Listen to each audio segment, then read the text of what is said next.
Hey YouTube, what's going on today? Vegasstacker here, stopping at you to do a video. I do the reading and the research, so you don't have to. You can turn this on and listen to it while you're brushing your teeth, brushing your hair, cooking breakfast, flipping your pancakes, maybe you're cooking dinner. If you're sitting on the couch, you can turn it on and see what I'm looking at. Either way, appreciate you guys stopping by and checking out the video. And if you appreciate me, do me a favor, hit that thumbs up down there. Give me a like, subscribe if you haven't. It's around 70% of my viewers that haven't subscribed. Really appreciate it if you did hit the subscribe button. There's no premium on it. Help my channel grow a little bit. Maybe I can get monetized and start buying some more silver to show you guys. Still buying. Bought the dip the last week and still stacking it up. So we're going to get into it right now. Let's go over the gold chart here real quick. Gold, we're looking at the week. Finished at $2,332.80 an ounce. That was up $38.63 for the week. After 3 weeks in the decline, so gold's on a little upswing, even though there was some news that I'm going to get to about China. Not really. They're pausing their gold buying and everything, so that draws the price down a little bit, but it still finished up for the week. Moving over to the month, it was still it's still a decent looking month. We're up 0.23%, not a whole lot. That's $5.44 up for the month. We're sitting about the middle of the month, so plenty of time for it to go down or up. And we're looking at 3 strong months before that. 1.7%, 2.3, and then we also had that 9.2 jump. Had a little one before that too, which wasn't too big, 0.25%. No big deal. But that's looking at gold. Let's move over to silver here. Silver, looks like we closed silver let's go to the week, not the day. Silver, we closed up 1.29% for the week. That's 37 cents for the week. After it's been a choppy little ride for silver. Down the previous week, up a little bit the previous week, down before that, up before that. So it's chopping along there. Monthly, it's a down month for silver. We had 1, 2, 3 strong months before that. So, you're going to have a little bit of a pullback. People take some profits. You got the paper silver holders taking profits or whatnot. So for the month, we're looking, we're down 2.8%, 85 cents, which I'm enjoying. I'm taking advantage of the buying of the dip here. So I'm sure if you guys, unless you're hiding under a rock, everybody hears that the whole petrodollar deal with Saudi Arabia has come to an end after 50 years. So some articles I read said that there wasn't an agreement. It's just made up stuff. Some people say there was an agreement. Either way, there's talks out there, and I think it was pretty much put out by the BRICS that this whole thing to try and get people away from the U.S. dollar and start switching up. So this article, you can read it here. It says BRICS, Saudi Arabia to sell oil in multiple currencies, which I'm sure they're ready to do. I guess there was a petrodollar deal that was signed between the U.S. and Saudi Arabia in 1974 that allowed Saudi Arabia to settle oil payments in the U.S. dollar and not local currencies for over 5 decades. So that made the U.S. dollar strong, kept it strong. Most of the trading and oil buying or whatnot was all in U.S. dollars, so the demand for the U.S. dollar was out there. Here you see continuing on with the headline. Says the end of the petrodollar agreement can lead to a paradigm shift in the way Saudi Arabia operates its oil businesses. The petrodollar agreement ends at a time when the BRICS alliance is looking to put local currencies ahead of the U.S. dollar. BRICS stands a chance to take the opportunity of the development and settle oil payments in local currencies with Saudi Arabia. Goes on to say in conclusion, the global financial sector could take a new turn after Saudi Arabia begins to accept multiple currencies for oil and give the BRICS alliance a boost in the arm, while the U.S. dollar loses steam on the global stage. we all know that this world is a mess right now, and the U.S. dollar really isn't looking strong. So that should boost the metals up. I think the metals took a downturn last week also because the Feds they're not looking to raise rates anytime soon. The jobs report and everything came back in their favor, so they're looking to keep the rates right where they are. Another thing, and I'll get to it here in a second, is China's central bank paused gold purchases in May after 18 strong months of buying. Back to the petrodollar, though. Let's get into this real quick. My nephew always says search it up, so I searched it up to figure out what the heck this petrodollar and all of this chit-chat's about. It says the petrodollar or petrocurrency refers to the U.S. dollar traded for worldwide crude oil exports. It facilitates the investment of export gains as the dollar is the world's reserve currency. Moreover, the petrodollar history dates back to the U.S.-Saudi agreement in the 1970s, and the system is still strong, defying the rumors of possible collapse.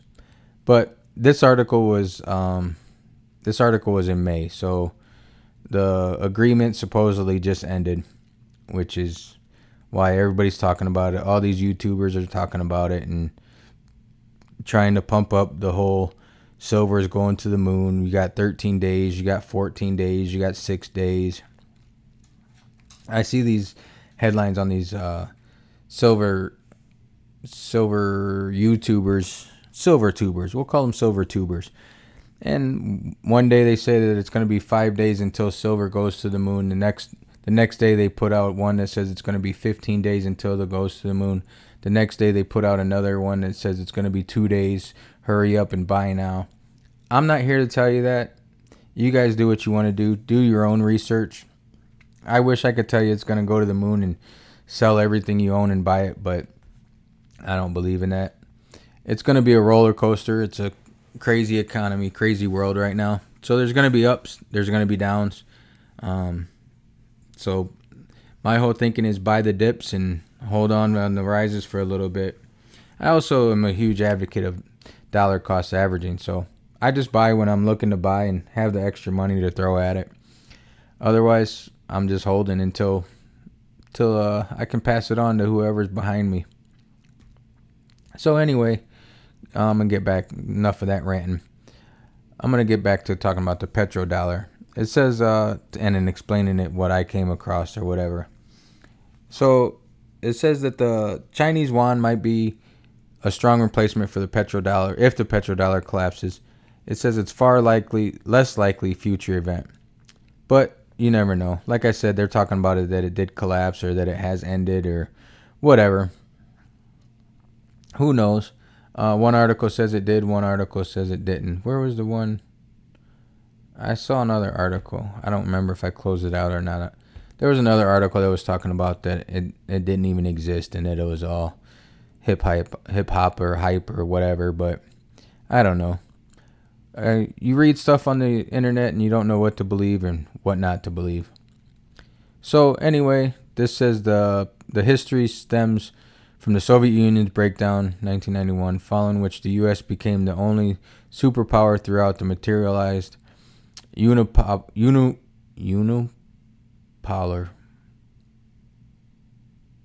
world. Reading. By 1975, OPEC members embraced the petrocurrency agreement and consented to oil exports in U.S. dollars. As a result, the American currency now contributes to almost 2/3 of the international economy. It says that it is the reserve currency for most central banks worldwide, since the U.S. dollar is the chief currency needed for natural gas and oil trading. So, I mean, the U.S. dollar is still out there. It still needs to be used. A lot of countries are still using it. I know they're talking about BRICS bringing up their own currency or whatever, but who knows what's going on with that? Who knows what they're going to do with that? And we'll see. We'll see what the new election and the new president and everything brings. Who knows what it's going to do? We're in a mess right now. But it also says there are various things to consider while discussing petrodollar collapse. Moreover, the recent geopolitical instances in Ukraine have demonstrated a highly possible end to America's monopoly in international affairs. So, just like I said, the world's a mess out there and everybody's trying to get away from the US dollar. Everybody's mad at the US and whatever. What are you going to do? Keep stacking your silver, keep stacking your gold, and go from there. It goes on to say that the U.S. utilizes the strength of the petrocurrency for its international policy and positions because various countries don't fight back owing to their anxiety over the petrodollar termination. Hence, the end of the petrocurrency is a very improbable forthcoming event to its liquidity and unavailability of other substitutes. So, who knows? We'll wait and see. Like I said, buy the dips, hold when you want to hold, sell if you want to sell. I'm going to go on to this article real quick before I check out and let you guys go about your day. Appreciate you if you guys give me a thumbs up and a subscribe if you haven't. It's about 70% of you guys haven't subscribed.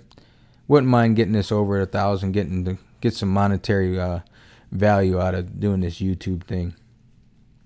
So another reason I think metals went down last week, and they've been on a little roller coasters. Another thing, if you guys haven't, unless you've been hiding under a rock, everybody knows that China's taking a pause on their gold purchases in May after 18 months of buying. So my thinking and some other articles I read on this is they're just trying to wait. You know, they're not going to keep buying as it keeps going up neither. If they settle down and quit buying and let gold chill out for a little bit and take a little bit of a dip, then they can jump back in and start buying again. This says that China's held 72.8 million troy ounces of gold at the end of May, unchanged from the end of April, the data showed. The value of China's gold reserves rose to 170.96 billion at the end of May, from 167.96 billion at the end of April. The demand for global central banks for gold has been elevated for 2 years, supporting prices. The Public Bank of China was the largest official sector buyer of gold in 2023, with the net purchases of 7.23 million ounces, according to the World Gold Council, the most for a single year since at least 1977. So I don't think they're dumb by picking all this stuff up, and I don't think they're going to just keep buying as the price keeps going up. They're going to manipulate the price a little bit. If they quit buying for a little bit and the price dips, I mean, even if it dips 1%, 2%, that's still 1 or 2% when you're buying 7.23 million ounces at a time. That's a big difference. So with all that being said, I'm going to try and get back into the making videos for everybody. Drop a comment down below. Let me know what you like, what you want to see, and I'll try and do it for you guys. So appreciate you guys staying till the end and watching the whole video. And until next time, I'll catch you on the flip side.